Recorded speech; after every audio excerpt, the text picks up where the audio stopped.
Replication, বিক্রিয়ার নাম replication. কোথায় হয়? যেহেতু ডিএনএ থাকে নিউক্লিয়াসে, এটাও হয় কোথায়? নিউক্লিয়াসে। শেষ। ডিএনএ থেকে এমআরএনএ, এটা কোথায় হয়?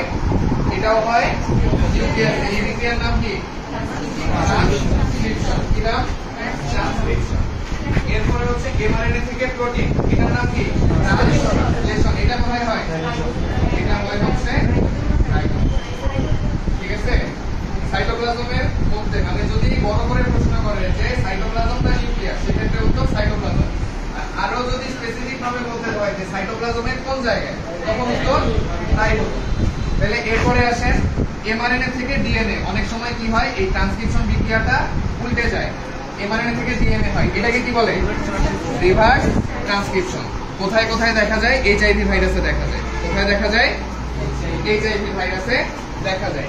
এই কারণে এইচআইভি কে বলে হচ্ছে রেট্রো ভাইরাস। কি ভাইরাস? Retro virus. ঠিক আছে, এই চারটা হচ্ছে মূল বিক্রিয়া। এই চারটা মূল বিক্রিয়া। তবে কখনো কখনো আপনাদেরকে কনফিউজ করার জন্য এইভাবে প্রশ্নটা দেয় যে ডিএনএ থেকে প্রোটিন তৈরি হয়েছে, এই বিক্রিয়াটাকে কি বলে? তাহলে সহজ কথা চিন্তা করবেন, আপনার প্রথমটা দেখার দরকার নাই।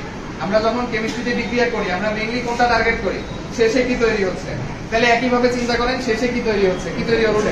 প্রোটিন। তাহলে এই বিক্রিয়াটা কি বিক্রিয়া? ট্রান্সলেশন। তাহলে এই 5টা বিক্রিয়া আপনাদের পরীক্ষার জন্য অনেক অনেক অনেক